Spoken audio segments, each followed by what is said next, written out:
Hello, and welcome to this second Sunday of Advent. One of the great themes of the season is that of waiting or longing. And goodness knows we've been doing our share of waiting and longing for the past several months. The other day, I found myself waiting on the phone. I had been put on hold by someone while waiting for a customer service representative to come help me. You know the drill, the muzak that goes on and on. There's a sense of frustration, a kind of pointlessness to it all, and something that we have to endure. And then there's the kind of waiting that comes along that has tremendous import for us. Perhaps you are expecting a baby and you go to view the ultrasound of this child that you're expecting with great excitement and joy. Maybe you're at the doctor's office waiting for test results.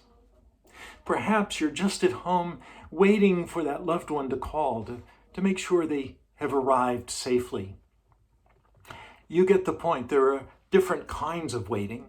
Some waiting can feel empty and pointless.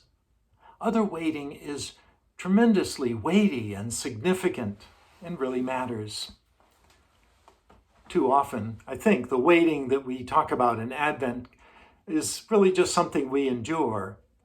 We are waiting to sing Christmas carols or waiting to decorate the church, but I don't think that's really the waiting that Advent invites us to.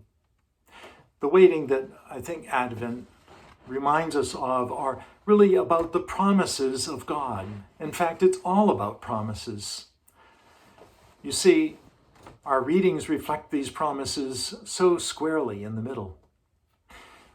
Mark's gospel begins with these words, the beginning of the good news of Jesus, the Son of God. He begins the gospel with a promise that is fulfilled in John the Baptist crying in the wilderness. Mark is claiming Isaiah's promise of comfort and deliverance and renewal, and saying that it happens in the ministry of the one that John proclaims. Promises are, of course, dynamic. There's a kind of forward motion to them.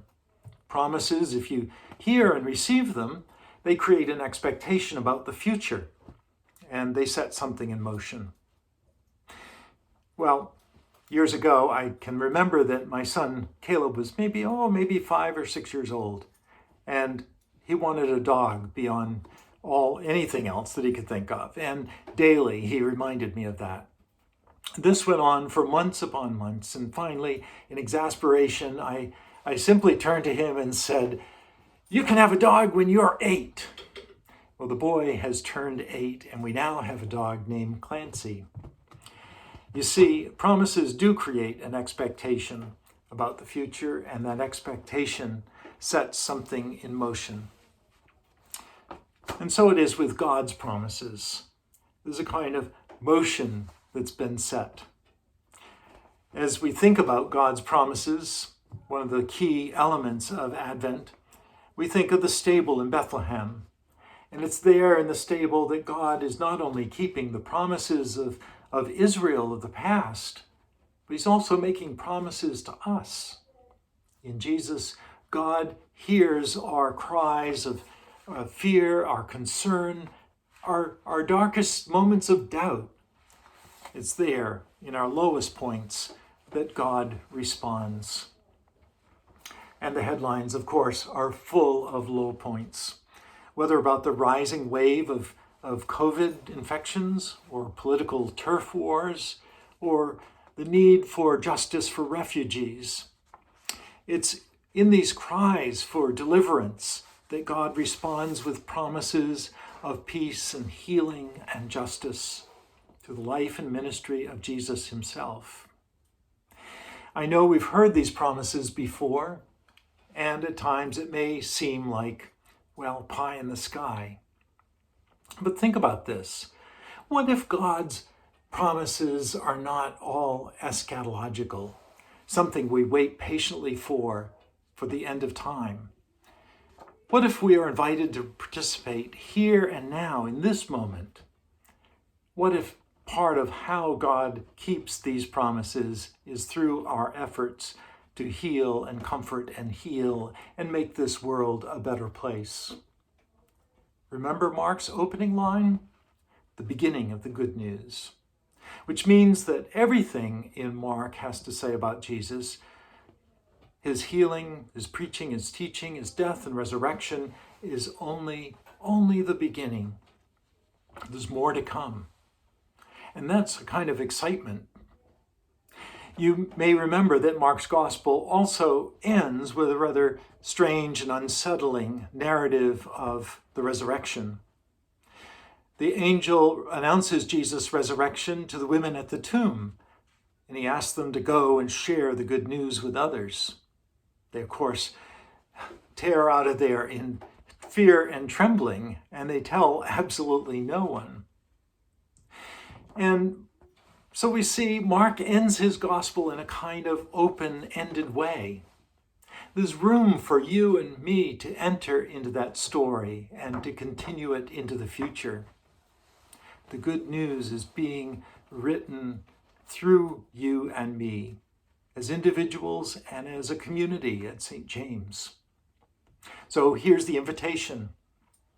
You can sit around and you can wait for Christmas, wait for Christ to come again, or you can give it your all and jump in the game to see how you can spend your time and your energy and your talents and your money and your entire life to make a difference right now. It's not just John who's called to prepare the way. You and I are called to prepare the way by actively waiting, by making a difference in the lives of all we meet. So you see, God is continuing the story of the good news of Jesus in and through our words and actions. Each of us will have countless opportunities in the days ahead to make the sacred story come alive. Imagine. God will keep God's promises in the fullness of time. There's no doubt about that. We don't have to wait passively, though. We are invited to throw ourselves into God's enterprise, trusting in God's promises, living them right now. This is the kind of active, involved, participatory waiting that Advent invites us into. So why not get started? Mark says it's only the beginning.